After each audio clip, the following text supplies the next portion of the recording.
kelas 12. Pada pembelajaran kali ini, saya akan membahas materi akuntansi di kelas 12, yaitu dengan jurnal pembalik. Apa itu jurnal pembalik? Jurnal pembalik adalah jurnal yang dibuat di awal periode. Apabila kita membuat jurnal pembalik, berarti kita harus memiliki data awal dari jurnal penyesuaian. Nah, untuk membuat jurnal pembalik, tidak semua akun yang ada di jurnal penyesuaian itu bisa dibalik. Tapi di sini ada beberapa akun dalam pembuatan jurnal pembalik. Nah, untuk jurnal pembalik, sekali lagi bahwa jurnal pembalik itu dibuat pada awal periode akuntansi. Kemudian jurnal pembalik adalah akun-akun di jurnal penyesuaian yang dibuatkan jurnal pembalik pada awal periode akuntansi saldonya bernilai 0. Kemudian tidak semua akun jurnal penyesuaian perlu dicatat dalam jurnal pembalik.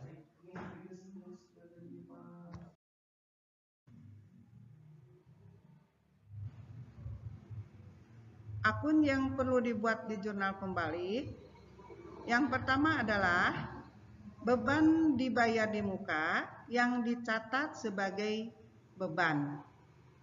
Nah, di sini ada contoh transaksi dalam pembuatan jurnal pembalik, di mana di sini tadi dikatakan di awal bahwa jurnal pembalik itu adalah datanya dari jurnal penyesuaian. Ini kita lihat transaksi di jurnal penyesuaian bahwa asuransi dibayar di muka di debit, beban asuransi di kredit.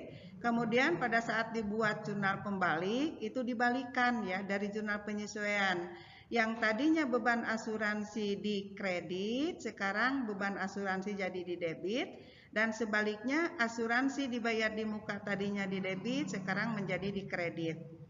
Kemudian akun yang dibuat di jurnal pembalik yang kedua adalah pendapatan diterima di muka yang dicatat sebagai pendapatan, di mana di sini untuk contoh transaksinya kita lihat di jurnal penyesuaian. Yang pertama adalah pendapatan sewa di debit dan sewa diterima di muka di kredit. Kemudian di jurnal pembaliknya, sewa diterima di muka di debit dan pendapatan sewa di kredit. Yang ketiga adalah beban yang masih harus dibayar. Nah, di jurnal penyesuaian, beban gajinya di debit, utang gajinya di kredit, dan di jurnal pembalik, utang gaji di debit, beban gaji di kredit. Dan yang keempat adalah pendapatan yang masih harus diterima.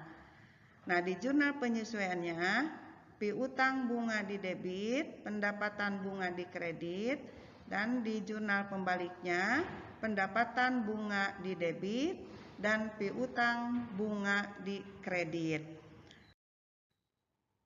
Nah, jadi ini untuk pembuatan jurnal pembalik, sekali lagi, ini jurnal pembalik itu adalah dibuat di awal periode, kemudian datanya adalah dari jurnal penyesuaian. Jadi tidak semua akun yang ada di jurnal penyesuaian bisa dibuat jurnal pembalik. Jadi hanya beberapa akun saja. Tadi yang pertama adalah akun beban dibayar di muka yang dicatat sebagai beban. Yang kedua, akun pendapatan diterima di muka yang dicatat sebagai pendapatan. Dan yang ketiga adalah beban yang masih harus dibayar. Keempat adalah pendapatan yang masih harus diterima. Nah, mungkin untuk pembahasan kali ini mengenai jurnal pembalik sampai di sini dulu. Mungkin kita nanti ketemu lagi di materi berikutnya. Sekian, wassalamualaikum warahmatullahi wabarakatuh.